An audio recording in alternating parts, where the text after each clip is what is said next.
और हम आपको लेकर चलते हैं सीधे हाथरस, जहां पर सीएम योगी आदित्यनाथ ने जनसभा की और उन्होंने जनसभा में क्या कुछ कहा वो आपको सुनाते हैं। श्री राजकुमार सहयोगी जी,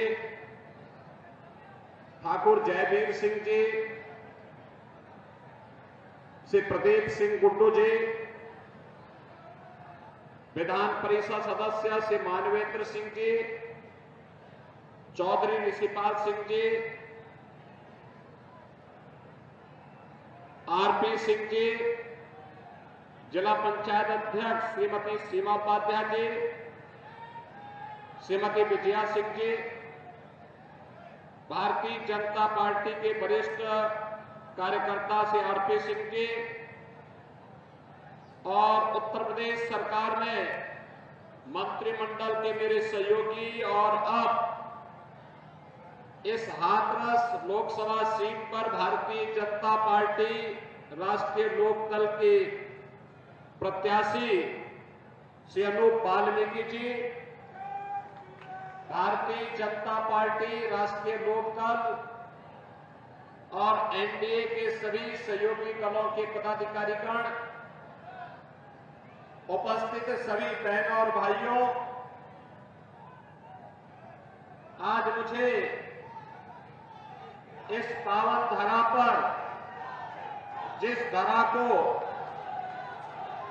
दाऊजी महाराज की अनुकंपा प्राप्त है, इस पावन धरा को नमन करने का अवसर प्राप्त हुआ है।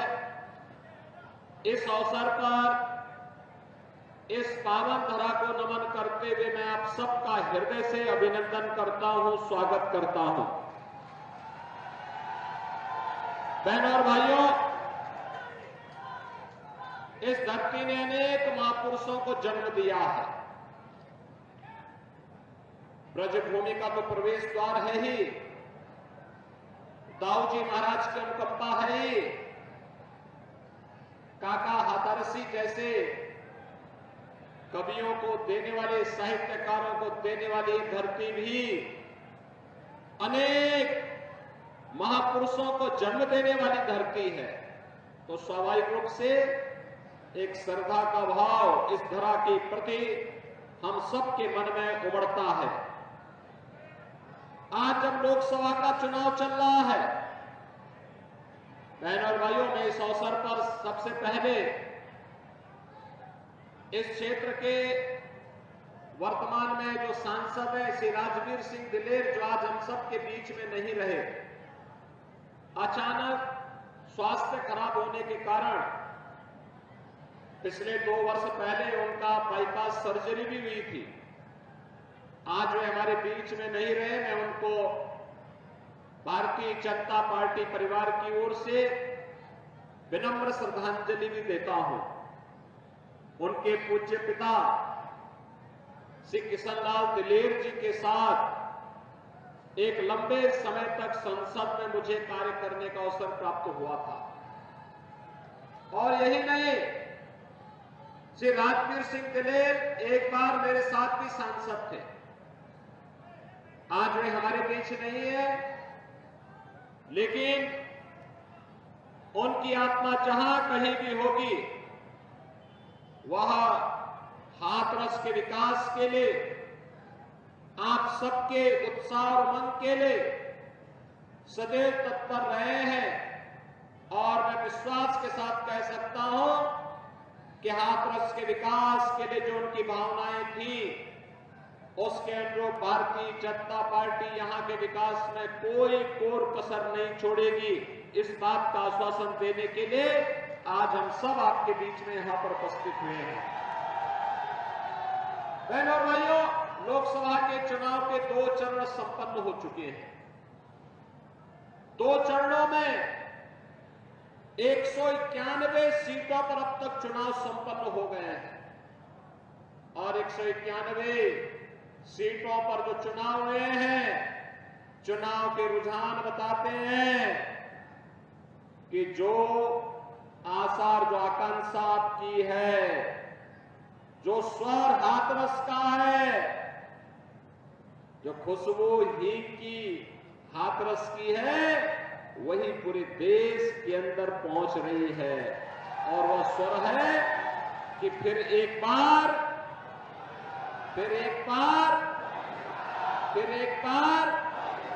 मोदी सरकार का जो स्वर यहां से गूंज रहा है वही देश के अंदर है और पहले 2 चरणों में वही परिणाम में बदला है। बहनों और भाइयों, एक तरफ जनता उत्साहित है, उमंग में, लोगों के मन में भावना है कि हमें देश के अंदर मोदी जी को तीसरा कार्यकाल देना है, क्योंकि मोदी जी ने 10 वर्ष में देश के लिए जो कार्य किया है वो अभिनंदनीय है, अद्भुत है, दुनिया के लिए कौतूहल और आश्चर्य का विषय पैदा करता है। कितनी तेजी के साथ भारत में परिवर्तन मोदी जी ने कैसे ला दिया है। दुनिया के अंदर भारत का सम्मान बढ़ा है, सीमाएं सुरक्षित हुई है, आतंकवाद और नक्सलवाद समाप्त हुआ है, विकास के बड़े बड़े कार्य, highway, railway, metro, IIT, IIM, AIIMS, IIIT, NIT, world class university, 1 district 1 medical college, हर घर नल की योजनाएं जैसी काम कर रही हैं और 1 डिस्ट्रिक्ट 1 प्रोडक्ट के माध्यम से स्थानीय उत्पाद को भी पहचान मिली है। बहनों और भाइयों, एक और ये सभी कार्य है, गरीब कल्याणकारी योजनाओं की कोई सानी नहीं, यानी इतनी योजनाएं थी। कांग्रेस को 65 वर्षों तक देश में शासन करने का अवसर प्राप्त हुआ। समाजवादी पार्टी को 4 बार और बहुजन समाजवादी पार्टी को 3 बार प्रदेश में शासन करने का अवसर प्राप्त हुआ।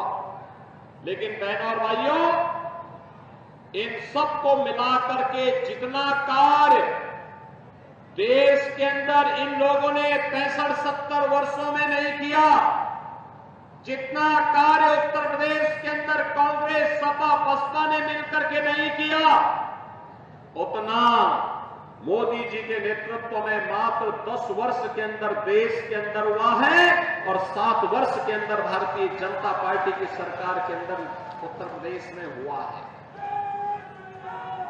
आप सोचो, कांग्रेस के समय में और सपा बसपा के समय लोग भूखों मरते थे, गरीब भूखों मरता था। आज 80 करोड़ लोगों को फ्री में राशन की सुविधा का लाभ। उस समय लोग स्वास्थ्य की सुविधा के अभाव में मरते थे, आज 60 करोड़ लोगों को स्वास्थ्य बीमा का कवर दिया जा रहा है। पहले पैसा दिल्ली से चलता था और साथ साथ यहां पर वह पैसा कांग्रेस के दलाल या सपा और बसपा के दलाल हजम कर जाते थे। बहनों और भाइयों, आज जनधन अकाउंट खोल करके डीबीटी के माध्यम से पैसा गरीब के खाते में सीधे पहुंच रहा है। पहले आपने इस बात को देखा होगा कि पहले गरीब और किसान आत्महत्या करने के लिए मजबूर होता था। आज 12 करोड़ किसानों को किसान सम्मान निधि का लाभ मिल रहा है। 12 करोड़ गरीबों के घर में शौचालय बन गए हैं। 10 करोड़ गरीब परिवारों को रसोई गैस के फ्री के कनेक्शन मिल गए हैं और उत्तर प्रदेश सरकार तो होली और दीपावली में फ्री में भरा हुआ सिलेंडर भी उपलब्ध करवाने का काम कर रही है। बहनों और भाइयों, ये जो कार्य हुए, 4 करोड़ गरीबों के मकान बन गए, 2.5 करोड़ घरों में बिजली पहुंच गई है। इस प्रकार की योजनाएं सपा, बसपा और कांग्रेस के लोग भी कर सकते थे, लेकिन उनके लिए गरीब एजेंडे का हिस्सा नहीं था, किसान एजेंडे का हिस्सा नहीं था, युवा उनके एजेंडे का हिस्सा नहीं था, महिलाएं उनके एजेंडे का हिस्सा नहीं था। ये केवल वोट बैंक की राजनीति करते थे, जाति विभाजन की राजनीति करते थे, समाज को आपस में बांटने का पाप करते थे और यही कार्य जो कार्य इन लोगों ने उस समय किया था, आज उनका घोषणा पत्र फिर वही कह रहा है। बहनों और भाइयों, याद करिए, उनके समय में गरीब भूखमरी का शिकार होता था, और आतंकवादियों को वे लोग बिरयानी खिलाते थे। आप सोचो उनकी मंशा।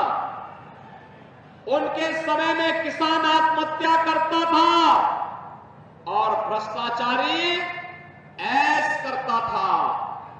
उनके समय में एक व्यापारी और बेटी सुरक्षित थी और बड़े बड़े माफिया सत्ता का सरपरस्त बन करके सत्ता का संचालन करते थे।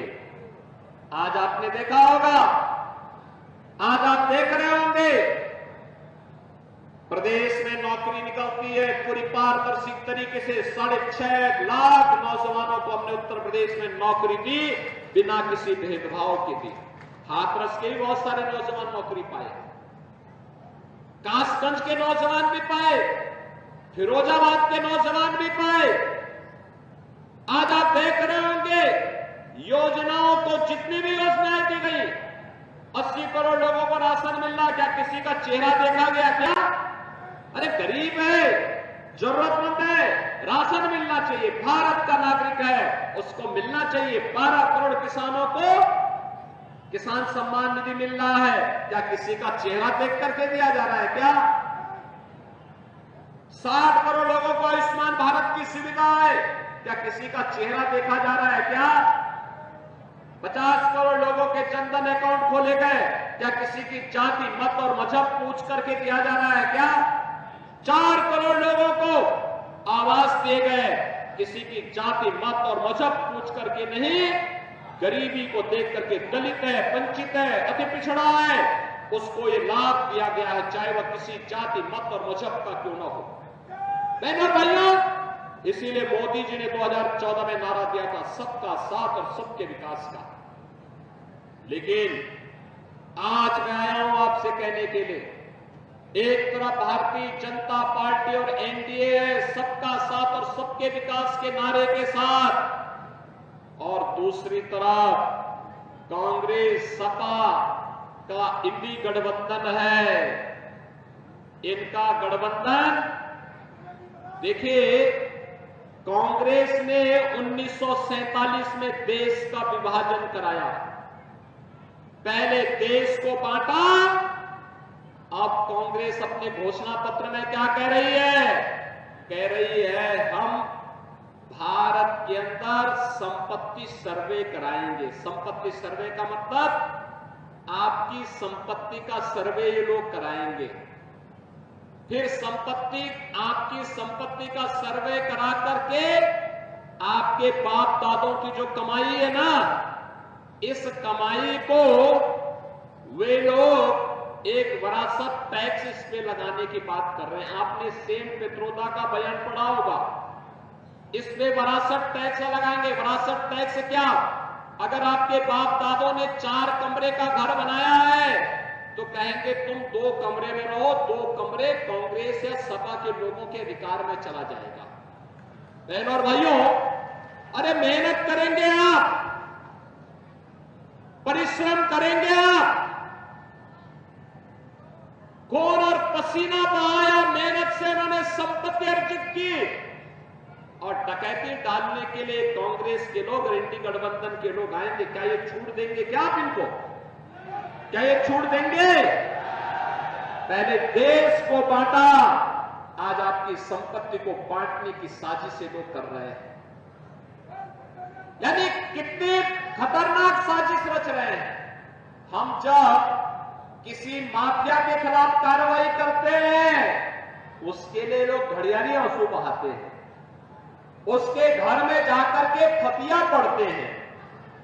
लेकिन एक गरीब, एक व्यापारी, एक सामान्य नागरिक की संपत्ति पर ये लोग डकैती डालना चाहते हैं। बहन और भाइयों, यही नहीं, कांग्रेस ने और भी बातें कही हैं। उसने कहा पर्सनल कानून को लागू कर देंगे। पर्सनल कानून को लागू करने का मतलब आप जानते हैं? 3 तलाक की जो कुप्रथा बंद की है मोदी जी ने, इसको लोग फिर से लागू करेंगे। पर्सनल कानून को लागू करने का मतलब आप जानते हैं ना? भारत जैसे लोकतांत्रिक देश का तालिबानीकरण करने की साजिश का हिस्सा है। और यही नहीं, ये कह रहे हैं अल्पसंख्यकों की रुचि के अनुसार खाना खाने खान पान की पूरी छूट देंगे। उनकी रुचि क्या बहुसंख्यक से अलग है क्या? उनकी रुचि क्या अलग है क्या? अलग रुचि का मतलब क्या? जो आप नहीं खाते हैं वे खाना चाहते हैं, उसके लिए स्वतंत्रता देंगे, यानी उनको गौकसी की छूट देंगे। क्या आप गौकसी की छूट दिलवाएंगे कांग्रेस सपा बसपा के लोगों को? हिंदू के लिए इससे बड़ा पाप हो ही नहीं सकता। और कांग्रेस आपकी आस्था के साथ खिलवाड़ कर रही है, देश को दंगों की आग में झोंकना चाहती है, अपने स्वार्थ के लिए भारत के विभाजन की आधार रखना चाहती है।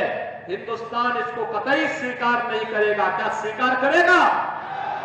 जो एक पाप करने पर उतार हो चुके, देश के पुण्य क्षति करने पर, क्या राम और कृष्ण की धरती पर क्या गौकसी होगी क्या? बहनों और भाइयों, हमें कांग्रेस सपा बसपा के इस हिडन एजेंडे को पहचानना होगा, इसके पीछे की मंशा को जानना होगा और समय रहते इनको जवाब देने के लिए तैयार होना होगा। ये लोग देश की संप्रभुता के साथ, देश की अखंडता के साथ खिलवाड़ कर रहे हैं। आपकी आस्था के साथ इन्होंने पहले ही खिलवाड़ किया था। आपने देखा होगा जब कांग्रेस की सरकार थी उस समय भी इन्होंने प्रयास किया था अनुसूचित जाति, जनजाति, पिछड़ी जाति के लोगों पर हकों पर डकैती डालने के लिए। पहले इन्होंने एक जस्टिस रंगनाथ मिश्रा कमेटी गठित की। उस कमेटी ने क्या संस्तुति की थी? उसने कहा था कि पिछड़ी जाति के लोगों के हकों में से 6% आरक्षण काट करके ये मुसलमानों को दे दिया जाए।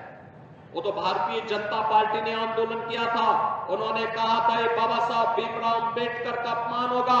बाबा साहब भीमराव अंबेडकर के नेतृत्व में जब देश का संविधान का प्रारूप तैयार हो रहा था, उस समय बाबा साहब भीमराव अंबेडकर ने एक बात कही थी और उस समय के संविधान के निर्माताओं ने एक बात कही थी कि धर्म के आधार पर आरक्षण कभी